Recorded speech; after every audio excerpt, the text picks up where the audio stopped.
Sì, rotonda di WPNV, kuta uni no sponsors nang, nang ta coopera con nos ya ta bastanya kaba, e ku nos ta duna nan dame danki pa apoyo ku nanta duna nos, pa nos por ayuda conscientizar nos país Aruba, pa ku malesa di tipo Alzheimer, eta malesa neurodegenerativo, e su nome está eigenlijk trastorno neurocognitivo di tipo di Alzheimer. Non è solamente Alzheimer, pero tem mais di malesa nang aqui, pero Alzheimer é um promeco agora investigar na 1906. Anto pero agora que nang durante di anno nang tem mais bem cerca, tem mais de malesa na que bem cerca e posso nan tour por a primeira e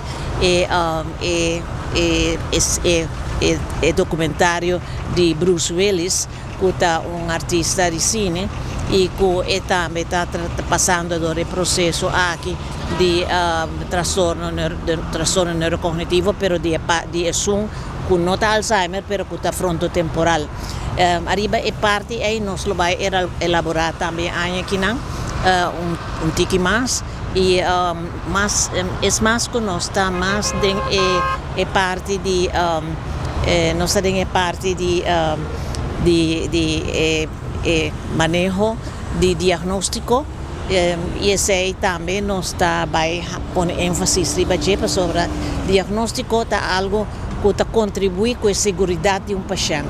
e se não tem bom diagnóstico e o paciente também lo vai sofrer bastante e não pode guiar tampouco. Então, está 2 pontos mais ou menos, nós temos de 3 pontos, é parte de cuidador, é parte que nós vai enfatizar em nossa charla, em instância aqui, é parte de como anda com o outro, é parte de cuido. Sobre começar, estresse de cuido e de cuidador, hopi viaja também assim forte, que hopi viaja também é por desembocar em abuso, não?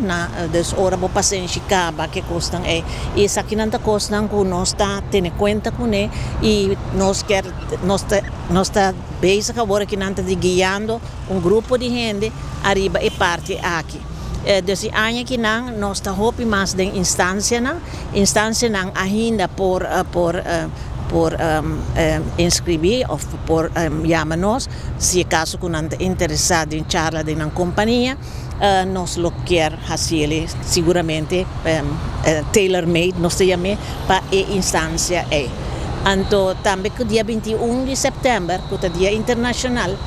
dia mundial dos de Alzheimer nós quer também enfatizar com maneira turana nós vai ter santo sacrifício de missa para a conscientização de pessoas aqui. Essa é mais ou menos a ideia para luna aqui, que começaria para o mês de setembro e nós temos hopicos mais dentro para a luna aqui, mas hopi viaja nós está mais de instância aqui.